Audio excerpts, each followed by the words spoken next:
Good morning, first year commerce. This is the part 11th class and chapter definition function and importance of money का ये 5th lecture है. इसमें जो है हम लोग फंक्शन ऑफ मनी को डिस्कस कर रहे हैं. अर्लियर लेक्चर में हम लोगों ने प्राइमरी फंक्शन, सेकेंडरी और कॉन्टीजेंट फंक्शन देखा. कॉन्टीजेंट फंक्शन में मैंने काफी अच्छे तरीके से जो बताया वो समझ में आ गया होगा, नहीं तो आप पूछ लीजिएगा. और आज हम लोग डिस्कस करेंगे अदर फंक्शन. अदर फंक्शन जो इम्पोर्टेंट है लेकिन एक सिस्टम में उसको हम लोग उसमें 3 कैटेगरी नहीं डाल पाए, उसको अदर फंक्शन में उसको हम लोग ले रहे हैं. अदर फंक्शन में जो पहला है वो है basis of the future option.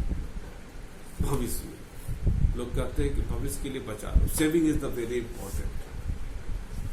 अगर सेविंग नहीं है तो हम भविष्य के हमारा भविष्य बहुत ही खराब हो जाएगा. सिर्फ कंजम्पशन कर लेना इज नॉट इम्पॉर्टेंट.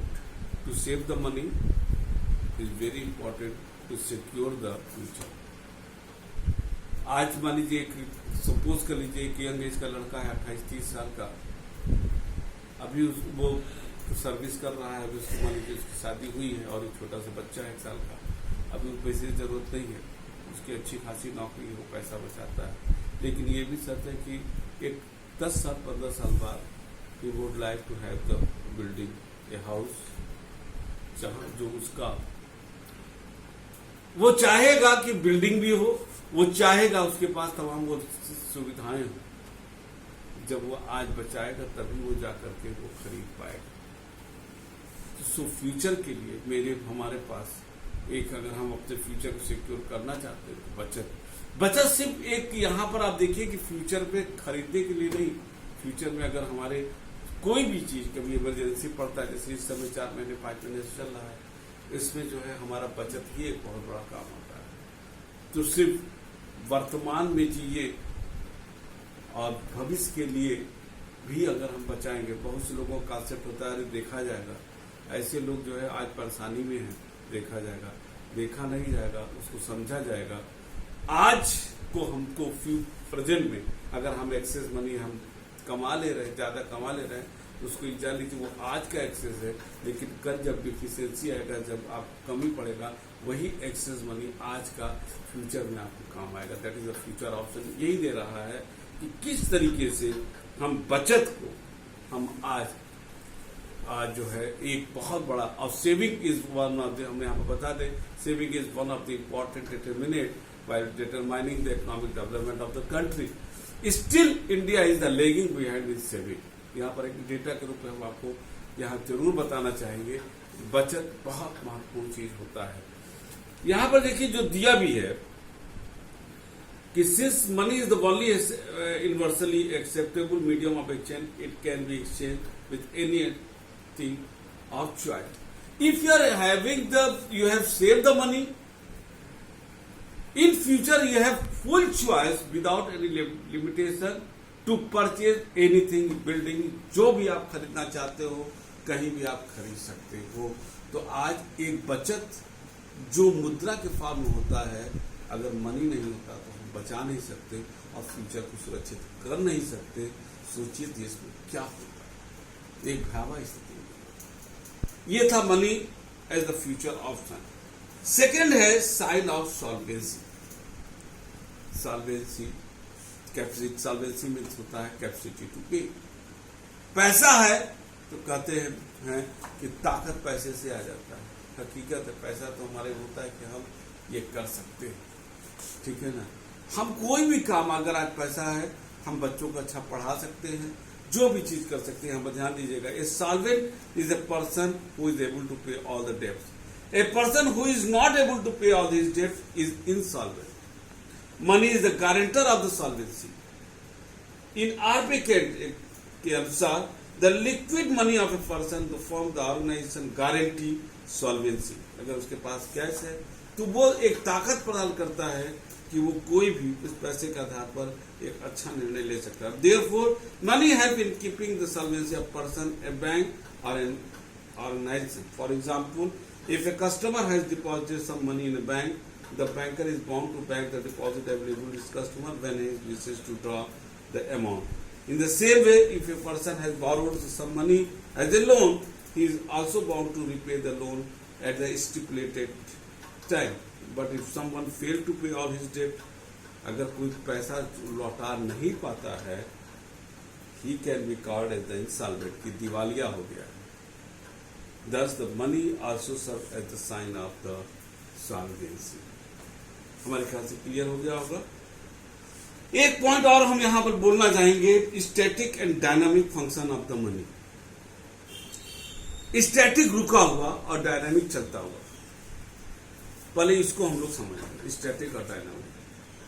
पानी दो जगह होता है, नदी में होता है, तालाब में. लेकिन नदी में नहाने को प्रेफरेंस दिया जाता है, तालाब में नहीं, क्योंकि तालाब का पानी रुका हुआ होता है और नदी का पानी चलता हुआ रहता है. इसलिए वो हमेशा जो है अच्छा माना जाता है यूज करने के लिए.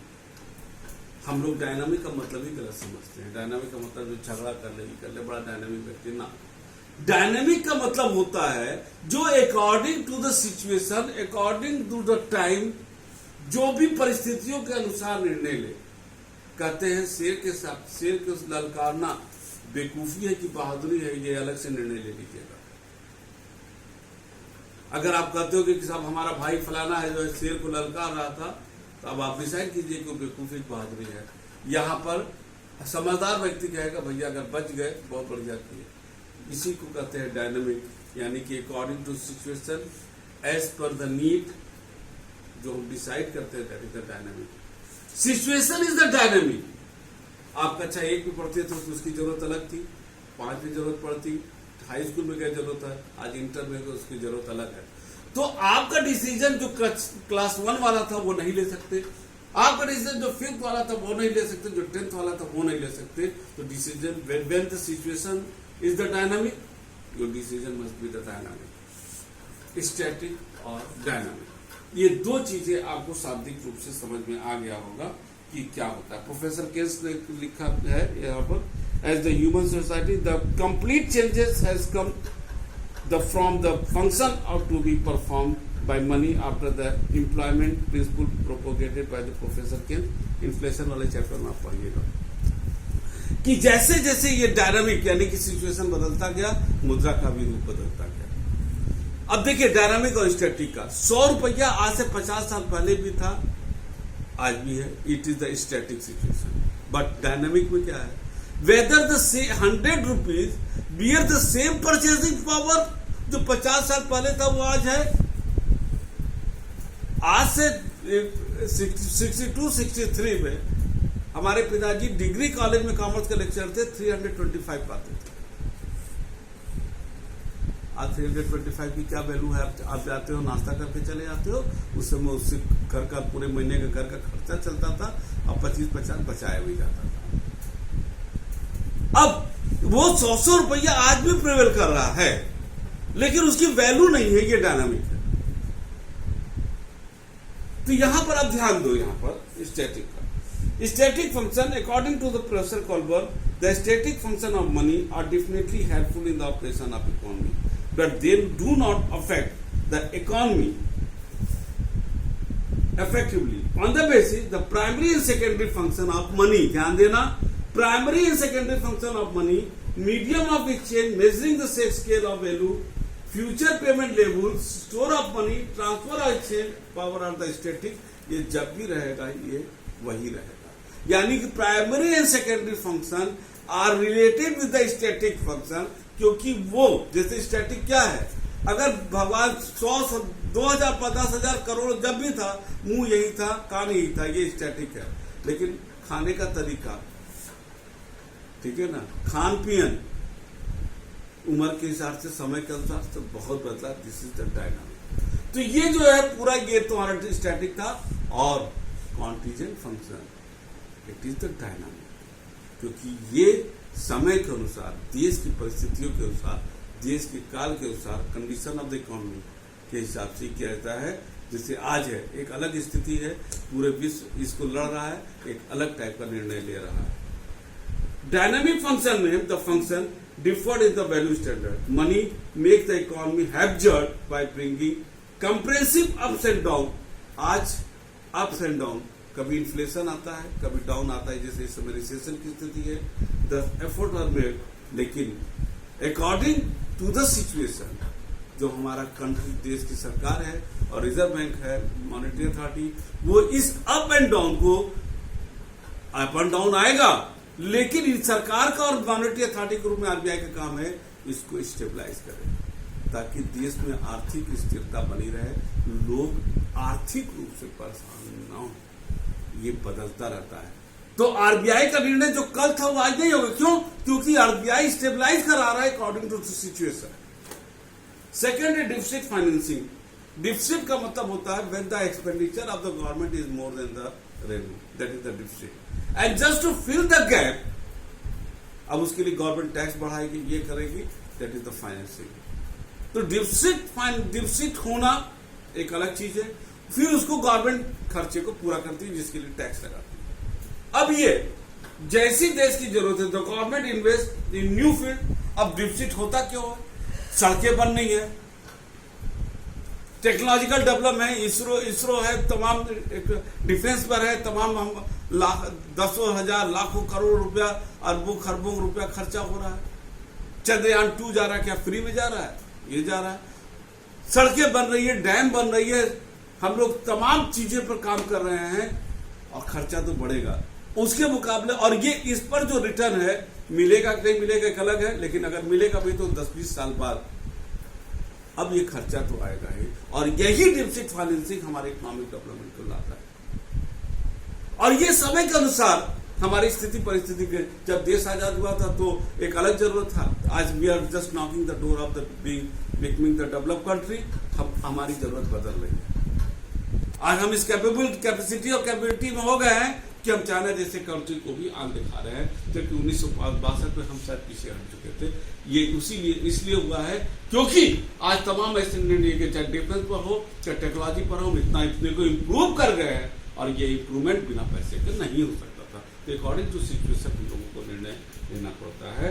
और थर्ड है help to the economic development. इसको मैंने वहां पर डिस्कस किया भी था, इकोनॉमिक डेवलपमेंट। तो ओवरऑल जो फंक्शन आप हम लोगों ने देखा, वो ये पाया है फंक्शन में, जो पूरे आपके कई लेक्चर में गया है, कि मनी आज के समय का एक वो आविष्कार है। It is the great invention of the great human by the great human being.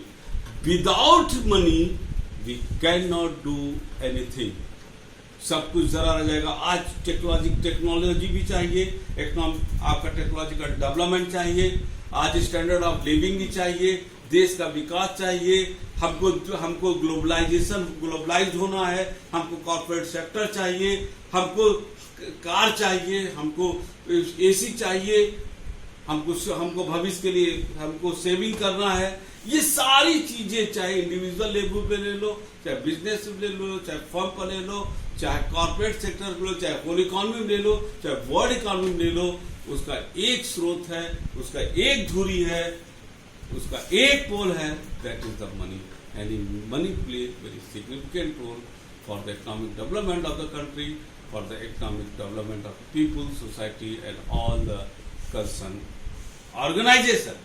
So static में मैंने बोला कि ठीक है, मनी एक स्टैटिक फॉर्म में होता है, लेकिन अकॉर्डिंग टू द सिचुएशन हम उसको मनी का प्रयोग अलग अलग तरीके से करते चले जाते हैं, हमारा उस समय के प्रेफरेंस और उस समय की नीड और आवश्यकता को देखते हुए। और देश आगे इसीलिए बढ़ता है क्योंकि rigidity is not the answer of the development, dynamism is the answer of the development. Without, as a human being, we should be dynamic.